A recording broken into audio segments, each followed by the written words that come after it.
22 part में आपने देखा कि विक्रम को अनुज का तारा के रूम में आना बिल्कुल भी अच्छा नहीं लगा था। अब आगे अनुज पीछे से आकर तारा को पकड़ लेता है और उसके मुंह पर हाथ रख लेता है ताकि वो कोई आवाज ना कर सके। और जब ही अनुज तारा से बोलता है, अगर कोई भी आवाज की तो मुझे बस कुछ सेकंड लगेंगे तुमको खत्म करने में, इसीलिए तुम्हारे लिए यही अच्छा होगा कि तुम शांत रहो। वहां दूसरी तरफ विक्रम ये देखता है और सोचता है कि अनुज तारा से कोई बात कर रहा है, पर वो बात क्या कर रहा है, उससे ऐसा क्या बोल रहा है कि वो क्यों अपनी मदद के लिए किसी को बुला नहीं रही, कोई भी आवाज नहीं कर रही, उसकी सिर्फ बात मान रही है। तारा ये सुनकर धीरे से अपना सर हाँ में हिलाती है और चुप हो जाती है। अनुज उसके मुंह पर से अपना हाथ हटाता है। वो मुड़कर देखती है और बोलती है, तुम यहाँ भी आ गए। जब ही अनुज एक हाथ से तारा का मुंह पकड़ लेता है, जैसे वो चाहता ना हो कि तारा उससे आज कुछ भी सवाल करे। और अनुज के ऐसा करने से तारा को काफी दर्द होता है। ये सब देखकर विक्रम को काफी गुस्सा आ रहा था। जब ही अनुज तारा से बोलता है, तुम मुझसे कोई भी सवाल नहीं करोगी, आज सिर्फ मैं कहूंगा। तुम ये बताओ कि ऐसा क्या जादू किया है तुमने उस विक्रम पर, जो तुम्हें वो उठाकर यहाँ अपने घर ले आया। तुम जानती भी हो वो कौन है। और जब ही अनुज नोटिस करता है कि जैसे तारा को उसकी बातों का कोई असर ही नहीं हो रहा है, वो तो बस उसे देखे ही जा रही है। जब ही वो अनकंफर्टेबल हो जाता है और बोलता है, क्या देख रही हो ऐसे, मैं कुछ पूछ रहा हूँ तुमसे। तारा अभी भी अनुज की बात का कोई जवाब नहीं देती, बस उसे ही देखती रहती है। अनुज की पर्सनालिटी अच्छी थी और जब आज तारा ने अनुज को गौर से देखा तो वो उस पर से अपनी नजर ही नहीं हटा पाई।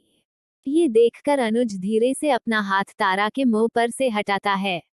अब ये सब अनुज को थोड़ा अजीब लग रहा था, तो वो फिर से तारा से बोलता है, ऐसे क्या देख रही हो तुम मुझे, मन तो कर रहा है अभी जान से मार दूं तुमको। जब ही तारा बोलती है, तो मार दो, इंतजार किसका कर रहे हो। अनुज को कुछ समझ नहीं आता, वो सोचता है पता नहीं इस लड़की को हो क्या गया है। जब ही अनुज बाहर से किसी के कदमों की आवाज सुनता है और तारा को धक्का देकर वहां से भाग जाता है।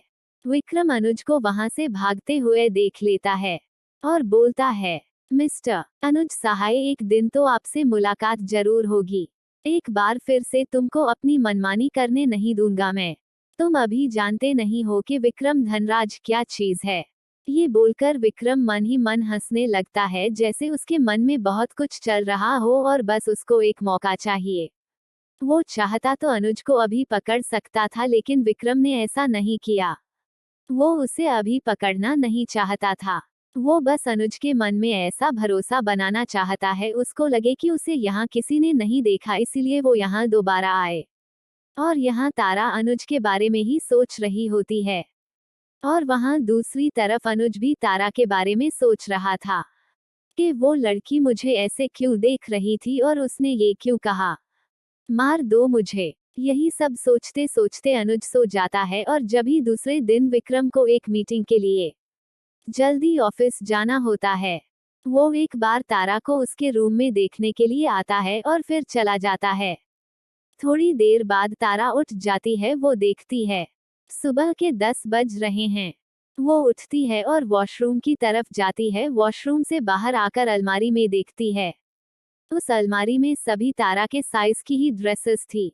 उनमें से वो एक ड्रेस निकाल लेती है और जब ही वो खुद से ही बोलती है, इनमें से एक ड्रेस लेने के लिए मैं उस विक्रम को सॉरी बोल दूंगी, क्योंकि मेरे कपड़े काफी खराब हो रहे हैं और मेरे पास कोई और कपड़े भी नहीं है।